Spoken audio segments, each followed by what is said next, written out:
Hi, friends. Thank you for taking time out of your day to spend a little with me. I appreciate you. This week, I'm covering a viewer suggestion, so thank you to YouTube user BigBear5. I ask you all to join me as we remember the Harris family. During the early morning hours of December 23, 1989, the residents of Ellis Hollow, a rural hamlet in the town of Dryden, New York, woke to the sound of a distant fire alarm. The alarm came from the home located at 1886 Ellis Hollow Road, which belonged to the Harris family. Emergency services were dispatched by neighbors. Firefighters were able to contain and extinguish the flames, but not before tragedy struck. Initially, it appeared the Harris family perished in the fire. As police entered the scene, the whole picture began to unfold. At around 7:50 a.m., all four members of the Harris family were found bound, shot in the head, and doused in gasoline. Their bodies were partially burnt. The family dog was also found deceased. News of the quadruple murders shocked and frightened the community of Ellis Hollow. The area itself was known as quiet and picturesque. It was described as affluent, where residents prided themselves on church-going, their children's academic achievements, and their overall friendly demeanor. Crime was non-existent, and generally people moved to Ellis Hollow for its reputation of being safe and family-oriented. It was stated the worst thing that happened there was a car accident in the winter. People didn't lock their doors, and everyone knew everyone. Neighbors were baffled. How could something like this happen to the Harris family? The Harris family were beloved members of their community. They moved into the area in 1986. Warren Anthony Harris, who went by Tony, was a 39-year-old sales director for Deanco, an electronic equipment distributor. He married Dolores Elaine Lake in 1971, and together the couple had two children. Shelby was born on September 28, 1974, and Mark was born on March 2, 1978. Dolores, or Dottie as her friends and family called her, owned and operated a craft shop called Grey Goose Craft Shop, which was located about 50 yards from the family's main home. Dolores knew everyone and was very involved within the community. She often took charge organizing pie or cookie exchanges. She was active in the PTA Council, the youth hockey team, and the Ithaca High School tennis boosters. If anything needed to be done, she was the first to volunteer. She just loved being around people and was always willing to offer a helping hand. Both Tony and Dolores played a big role in their children's lives.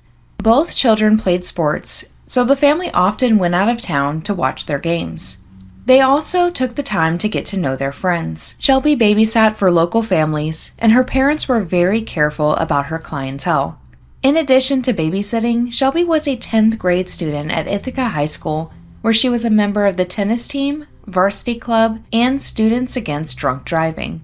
Mark was in the 6th grade at DeWitt Middle School. He was a member of the student council, played hockey with the Ithaca Youth Hockey League, a member of the youth soccer, played in the baseball league, and was a member of the Ellis Hollow Boy Scout troop. The Harris family were members of the Immaculate Conception Church in Ithaca. They were described by many as being the perfect family. One neighbor and good friend of the family stated, "Such a thoroughly abnormal, bizarre thing to have happened to a wonderful family." And that's not a platitude. These were sweet, sweet people. The perfect family. And police were just as stumped. Inside the house, it appeared the scene was wiped clean. They claimed to have no prints, and only a single set of tire tracks were found in the snow. There were no signs of forced entry. During the investigation of the house, it was discovered a small amount of money and credit cards were missing, pointing to robbery as the motive. Based on the time of death, the shootings were placed between 6 and 10 p.m. on December 22nd. Tony, Dolores, and Mark were found in a separate room from Shelby, who displayed signs of assault. They were each shot with a .22 caliber weapon. The telephone wire was cut, and the family's brown and tan 1982 General Motors van was missing. Police obtained a statement from a resident who lived on the same road as the Harris family. He stated about an hour before the fire alarms were heard, he saw a slow-moving van approaching his driveway. He described the driver of the van as an African-American male wearing a stocking cap, and further stated he was accompanied by a female passenger also African American, but much older than the driver. The van was found hours later, abandoned in a parking lot of a nearby mall. It also provided no evidence. Police divulged minimal details about the murders and refused to release the medical examiner's findings to avoid compromising the investigation. More than 50 law enforcement officials from local police forces, the FBI, and state forces collaborated to solve the case. With police keeping details from the public eye, the rumors from locals and reporters sensationalized the crimes, claiming victims were missing fingers and tortured for hours. Police wouldn't confirm or deny, which drove the community into hysterics. They weren't sure what to think. Many felt unsafe because the assailant was still out there. Security system sales were on the rise, and they slept with lights on. Some even considered buying handguns. The community organized support groups and offered counseling sessions to cope with the grief and fear. Police eventually held a town meeting to address concerns, but were unable to answer the most pertinent question: who did this? The public thought police had no suspects, but that was not the case. While the house didn't produce any solid evidence, a neighbor in the area provided a lead. This neighbor was driving past Ellis Hollow Road on December 22nd when they noticed a bicyclist wearing a parka pedaling in a snowstorm. It was an uncommon sight, so she took note of the man. She provided a description to the police stating he was an African American male in his 20s, possibly 30s. Initially, it didn't feel like much, but this would eventually pan out. Police were watching the Harris' credit card records in case their suspect slipped up. And it didn't take long. Charges were made the same day the bodies were discovered. The suspect racked up charges totaling $1,300 worth of clothing, electronics, and jewelry at malls in Syracuse and Auburn. Police now had another lead. They went to the stores and interviewed the clerks, who were able to provide enough details to complete composite sketches of the assailant and his accomplice. Composite sketches were released to the public and shown to neighbors, including the man who saw the van. He confirmed they were the individuals he saw on the morning the Harrises were discovered. With the composite sketches in the media, the tips started to slowly trickle in. Nearly 3 weeks after the murders, police received several tips that seemed to identify the same people: Michael and Shirley King. Michael Anthony King, who was also known as Tony Turner, was originally from Newark, New Jersey. Michael had a lengthy criminal history of burglary and theft, and a warrant for his arrest for a separate robbery charge. He was said to be a violent man, and it was alleged that after an arrest in 1982, Michael regretted that he didn't shoot it out with the arresting officer. At the time, he was an unemployed maintenance man. His mother Shirley was a cleaning woman and worked at the front desk at a bed and breakfast, and had no criminal record. Michael and Shirley were followed for about a week in February of 1990. Neighbors claimed his apartment was staked out night and day by investigators. A warrant was granted for their arrest, and the investigation moved forward. An unidentified associate of Michael warned police that Michael always had a firearm with him, and he had no problem with shooting whoever tried to arrest him. They claimed he would kill as many officers as possible. Taking the precaution, police went to the apartment to arrest the Kings on February 7, 1990. Using a battering ram, they forced their way into the apartment. Upon approaching the bedroom, Michael was on the bed with a firearm under his chin. When the door flew open, Michael and authorities shot at the same time. Michael died at the scene. The weapon inside of the apartment was later identified as the one used to murder the Harris family. Shirley, who was also present, was arrested. The Tompkins County Medical Examiner performed an autopsy on Michael to determine if he died by police bullets or his own.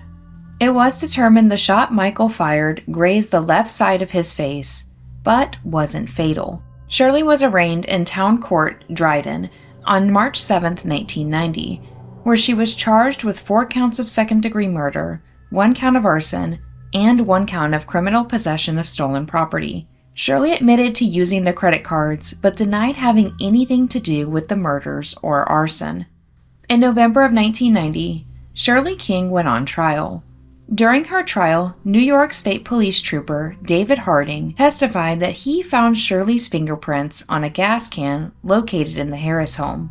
Based on the evidence and testimonies, the jury convicted her of burglary, arson, hindering prosecution, criminal possession of stolen property, and forgery. She was sentenced to 18 to 44 years in prison.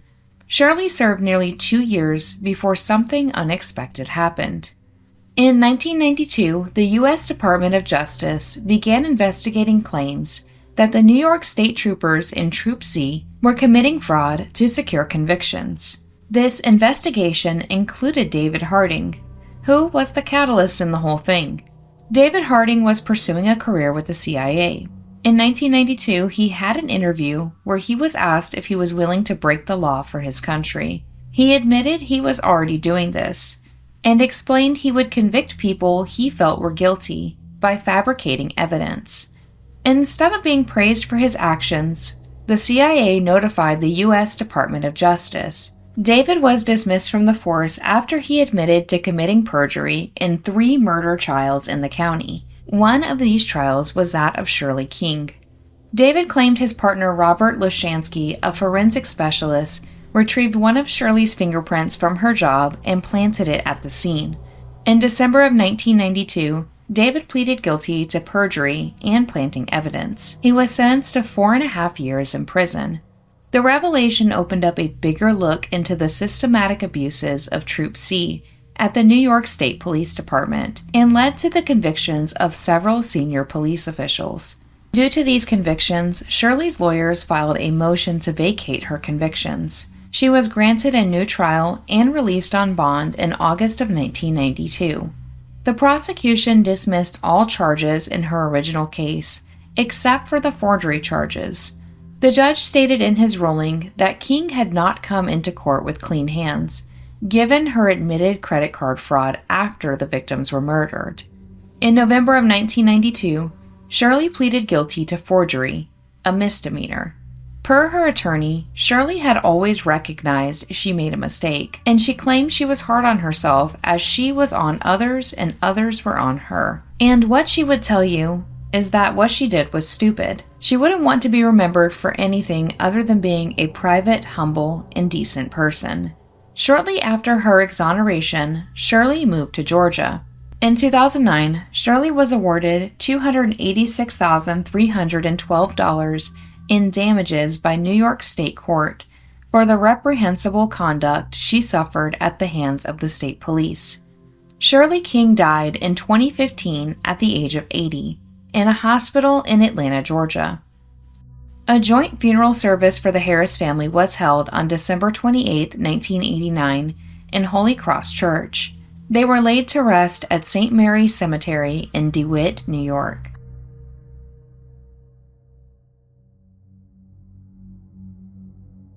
Hi friends, if you made it this far, thank you so much for watching. I'm interested in hearing your thoughts, so leave them below and we can chat about this case. If you found this to be informative, please consider giving the video a thumbs up to let YouTube know you want more from me. And lastly, if you're not subscribed yet, you should, because we would love to have you under the ash tree. Thank you, my friends, for your kindness and support. I'm glad I was finally able to finish this one up and get it over to you, because I had so many life hurdles try to get in the way, but here we are. So thank you for your patience also. I hope you all have an amazing week ahead of you, because you deserve it. But for now, we must part ways. So stay safe out there, and I will see you in the next one. Bye, friends.